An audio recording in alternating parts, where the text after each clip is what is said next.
Hi guys! So today I'm going to do a video, if you can't guess by the title, about my acne story.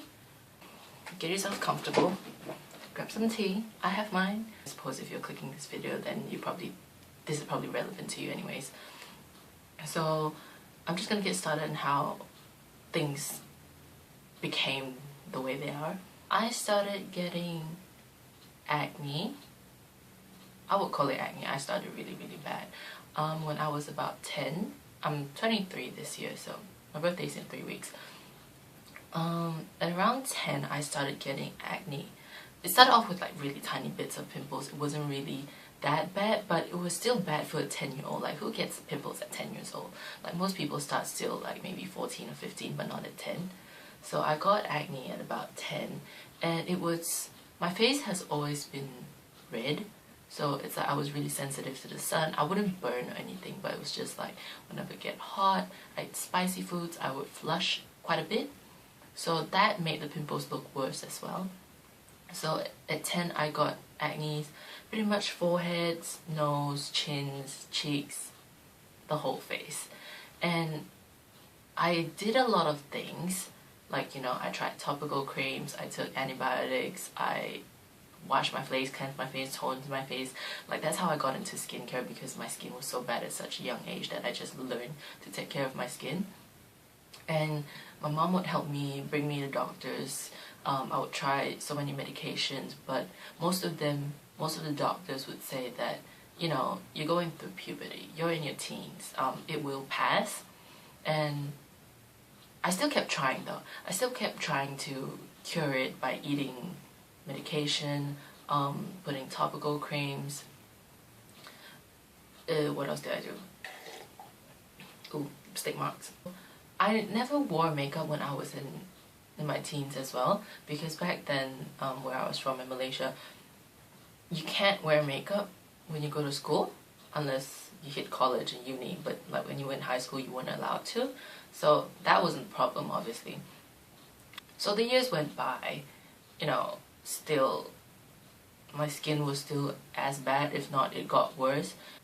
So when I hit 21, 2012, yeah, so when I was 21 it got really bad. Like, my skin pretty much broke out like crazy, no idea why. It was so bad to the point that even if I didn't move my face, I could feel the pimples. I could sort of feel the throbbing soreness, the throbbing pain of the pimples. Not everyone will understand this, but those that have severe cases like I will understand it. I will insert a picture of how my skin used to look. You can tell how bad it is. Like, that was just one side of my face. The other side was actually a lot worse, and acne went down to my neck as well. I have makeup on now, but you've seen, I will insert a video of my skin, how it is now. It is still really red. Occasionally I get a few zits here and there, but you know, compared to what I used to have, it really is nothing. And like those girls used back then, like my friends that used to say when they had one zit on their faces, I would be like, do you want me to punch you in the face right now? My skin was pretty bad all the way to when I was 21, and it was just like, I couldn't do this anymore, you know. My skin was so bad that I didn't want to leave the house. If I did have to leave the house, obviously I would put makeup on. And people would be like saying, you know, you shouldn't put makeup on, you know, it makes your skin worse, blah blah blah. But I understand how it feels to, I mean, you're so self-conscious about your face because that's all you think about all day. Like, when you look at yourself in the mirror, you're not happy looking at your skin that way. And it's not like I don't take care of my skin. I do a lot more than most people. But my acne was caused by hormonal issues. So, you know, unless I took medication or anything of the sort, it wouldn't help. And I just couldn't leave the house without makeup on. I knew it was bad for it. I tried to choose products that was as good for my face as I could, but I wasn't going to leave the house without makeup on. It got really bad, and I just had to go see a doctor. So when I was traveling back home, I'm in Australia now, but when I was traveling back home to Malaysia, I went to see a dermatologist. And pretty much, I went in, I greeted him, I sat down. The first thing he said to me was, okay, you need Roaccutane. Like seriously, he didn't touch my face, he didn't like, you know, come closer to me or anything like that. He just looked at my face and immediately said that I needed Roaccutane. Now, I was really scared that that was what he was going to say, because I have heard of Roaccutane and I've heard of all the side effects.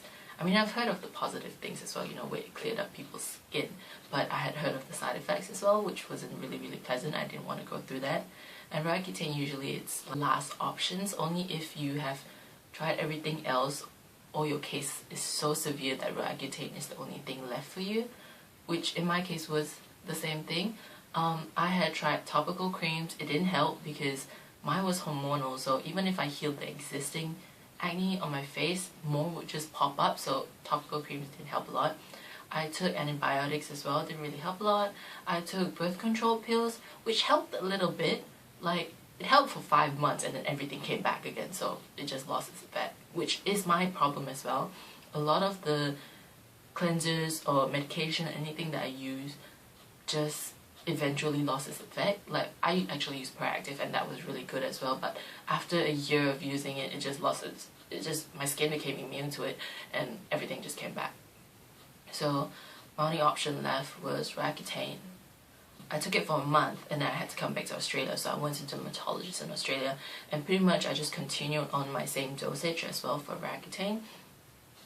And I was one of the faster patients in the sense that my results shone really fast. Within the first 2 months, I would say, within the first 2 months, my skin had already started to clear up a lot. Now, be warned that when you first take Roaccutane, the first month or so, you will break out like crazy. Like seriously, I think what it does, not 100% sure, but I think it just purges everything that's underneath your skin that will eventually come up if you weren't on Roaccutane. So for the first 5 weeks, my skin got so bad. It was so painful. And I'm not going to show any photos. I probably don't have photos anyways because I didn't take pictures then. But it was so bad. And it just hurt so bad. But, you know, you just got to persevere through it. And I just, you know, held on. Believed that Roaccutane would work because when I took the birth control pill, the same thing happened as well. My skin pretty much just went through that purging phase. So for the first 5 weeks, my skin was so bad. But I think on the 6th and on the 7th week, it just like 180-degree change. Like my skin started clearing up so fast, and by 2 months, it was very clear. My skin was really very clear. So with that said, I took Roaccutane continuously still. If I remember right, my dosage was sort of like 40 milligrams and 20 milligrams, 40 milligrams, 20 milligrams, like alternating days. And I think eventually my doctor lowered the dosage to 20 milligrams each day. But that was a few months later. So I was on Roaccutane for 9 months, if I'm not wrong. Like by the 6-month mark, most people will stop because most people take 6 months minimum to a year.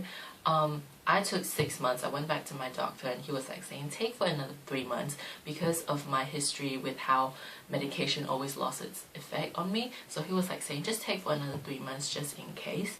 And now my skin, it is clear. Like I get the occasional breakouts because, you know, that's just life. But it's nothing I can't deal with. It's not as bad. I definitely still take very good care of my skin. I still do use makeup. I love makeup, how can I not use makeup? But I make sure to cleanse my skin very well, and I make sure to get rid of all the makeup and take really good care of it, do mask, exfoliate. So as long as I take care of my skin, I'm fine. The side effects wasn't pleasant, but you know, I think in terms of what it did for my skin, not just my skin honestly, but my self-confidence and how I felt about going out. If I had to, I probably would take it again. Yeah, I would take it again. A few advices that I have for people that are looking into taking Roaccutane. 1. Definitely go to a dermatologist. Do not just take it like on your own. I'm not sure how it is like any place else in the world, but for Australia and Malaysia, you have to get a prescription, so you definitely have to go to a dermatologist. You can't just go to a GP because they don't have the authorization to script that out. So go to a dermatologist and get checked out, because if you don't need it, don't take it. Like the side effects are just a bit too much to deal with if you don't have to. 2. Be warned that Roaccutane has quite a bit of side effects. There is a leaflet that comes with the Roaccutane box. Make sure you read that because it is relevant. Physical side effects for me was that it dried out all of my glands. So that's what Roaccutane does. It dries out your oil glands and your water glands or fluid glands so that you don't have oil to produce any acne anymore. So obviously my skin was really dry. Like, you know, some people experience peeling. I didn't, but I was always extremely oily in the first place. But I just ended up not producing any oil. What happened was like my nose would bleed quite often as well because the vessels were so constricted that it just popped really easily. I had eye drops with me constantly because my eyes were so dry. When I wake up in the morning, the first thing that I have to do is put eye drops in. My hair, I could not wash my hair for 3 days because it just didn't produce any oil at all. So just be aware of that. In terms of emotional side effects, which Roaccutane does have, make sure that you have someone next to you, or like you're living with someone, maybe your family or your boyfriend, that knows what Roaccutane might do to you emotionally. You get depressed. Really depressed, sometimes suicidal. Some people have had that case as well. For me, it was like my thoughts were really negative, and you don't realize it like when you're on it. You can't see it like as if you're outside the box. You're so involved, you're so in that negative space that you just don't realize it.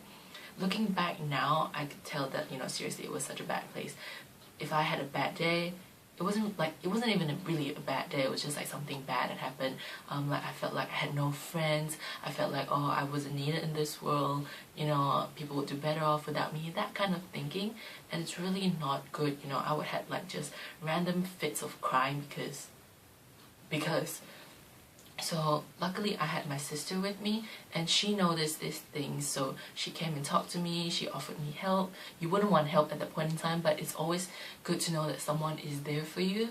So just keep that in mind. Have someone next to you that knows that you potentially will go through this phase.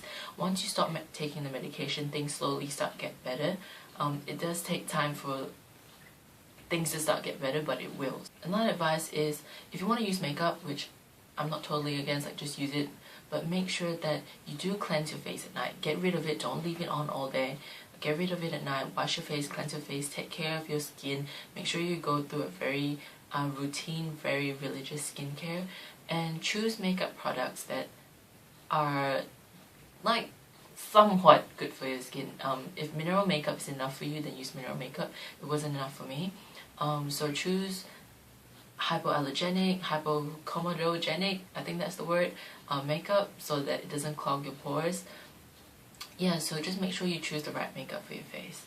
Oh wait, I still have one more advice, is to keep track of how many boxes or how much Roaccutane you're actually taking. In my case, the doctor went by the number of boxes I took, so like the dosage, like I think I was on like 7 or 8 boxes for the whole period. Don't go by months because your dosage changes during the months, and you could be taking more this month and you could be taking less that month. So just make sure you keep a record. Ask your doctor how long does he intend for you to be on, or how many boxes does he intend for you to take. Keep track of that yourself. Don't let the doctor take it.